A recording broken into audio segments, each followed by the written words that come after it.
होलिका दहन कथा। बहुत समय पहले एक शक्तिशाली राक्षस राजा था जिसका नाम हिरण्यकशिपु था। उसने कठोर तपस्या करके एक विशेष वरदान प्राप्त किया था जिसके कारण वो लगभग अजेय बन गया था। अपनी शक्ति के कारण वो बहुत घमंडी और अहंकारी हो गया।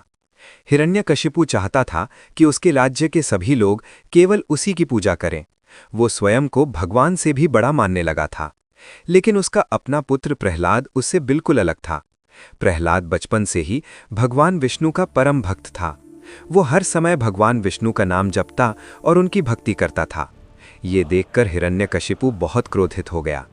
उसने प्रहलाद को समझाने की कोशिश की कि वो भगवान विष्णु की पूजा करना छोड़ दे और केवल उसकी पूजा करे, लेकिन प्रहलाद ने मना कर दिया।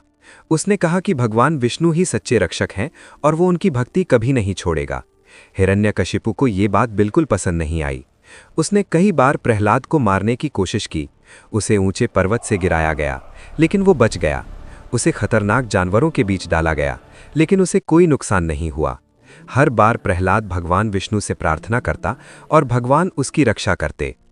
प्रहलाद की अटूट भक्ति देखकर हिरण्यकशिपु और भी क्रोधित हो गया। अंत में उसने अपनी बहन होलिका को बुलाया।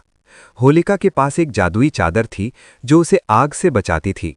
वो चादर ओढ़कर आग में बैठ सकती थी और उसे कुछ नहीं होता था। हिरण्यकशिपु और होलिका ने मिलकर एक योजना बनाई। उन्होंने तय किया कि होलिका प्रहलाद को अपनी गोद में लेकर जलती हुई अग्नि में बैठेगी।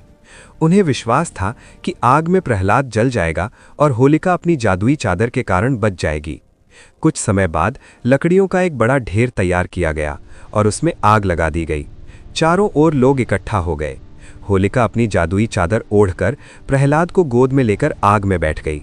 अग्नि की लपटें धीरे धीरे ऊंची उठने लगीं, लेकिन प्रहलाद बिल्कुल शांत रहा।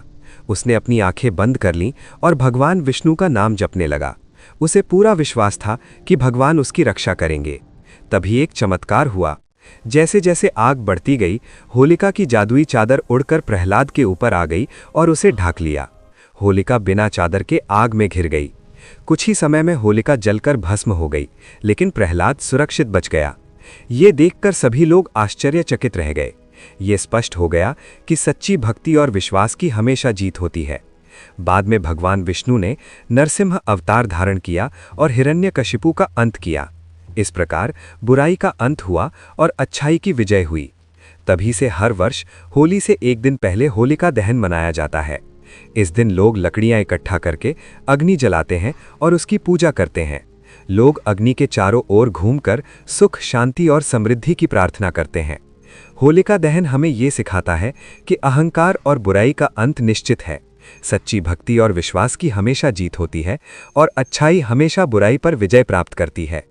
इसी संदेश के साथ हर साल होलिका दहन का पर्व श्रद्धा और उत्साह से मनाया जाता है।